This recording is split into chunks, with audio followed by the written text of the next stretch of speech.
I think strategies is probably the difference between successful Greg and Greg who didn't know what he was doing Greg.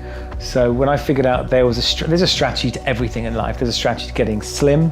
I mean, I've lost 13 kilos in the last 6 months.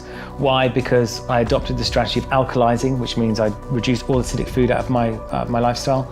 No sugar, no meat. I've gone vegan. If any of you have watched The Game Changers, I know there's a big movement now towards being vegan. I'm kind of flexitarian in that I will have a piece of fish once in a while because I do enjoy that, but I don't eat red meat anymore. Hardly drink alcohol. I mean, I might have a bottle of wine on holiday.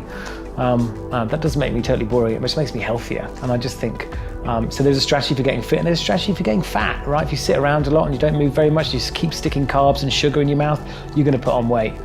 Just by intermittently fasting. So I do the Hugh Jackman Wolverine diet that he did when he was filming Wolverine, which is 16/8. So you're 16 hours fasting, so you basically stop eating at 8 o'clock at night, and then you resume eating for an 8-hour window at midday the next day. And I can do that comfortably as long as I have lemon water, which keeps me going, which effectively stops me getting hunger pangs. And there's a strategy for making money. There's a strategy for getting poor. You know, you've got to make more money than you spend, obviously. But most people don't. The weirdest thing that I've come across is that most people actually don't plan out how much money they need for the rest of their life. If you really look at your expenses, then you look at the kind of quality of life you want to lead, and then you kind of do the maths and then figure out, okay, this is how much I need to make. Okay, what ways am I doing it? And most people, bizarrely enough, and this is most people, 90% of people I think probably, limit themselves to one income stream. Why would you limit yourself to one income stream? We don't limit ourselves to our expenditure streams.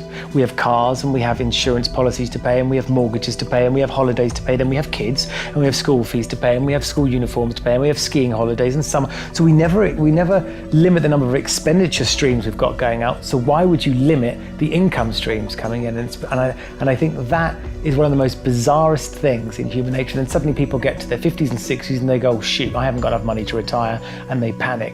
Sad thing is most people haven't got enough money to even take 3 months off, let alone take a year off as a sabbatical. So there is a strategy that underpins and underlines everything. I am, as you probably see behind me, I have a library full of books. I have a blink list full of audio programs and cheat sheets that help me just get to where I want to go quickly. I'm all about learning what you need to do quickly. And so all of the programs I developed to teach people the tools that I learned to make money, I've tried to build them in such a way where you can pick it up quickly and you can apply it and you can start getting results. I'm very, very impatient. You know, if something doesn't work, I drop it immediately. I need to see results almost instantly.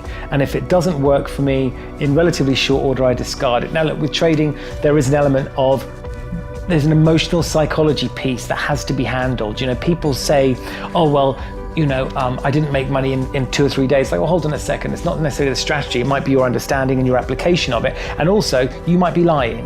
When I say might be lying, most people lie when it comes to how well they've traded in the past. They say, well, you know, I said, well, did you follow the strategy? Yes, I did. Then you actually look at it and go, no, you didn't. The rules of the strategy were you risk 2% and you enter here, you exit here, and you've risked 8%.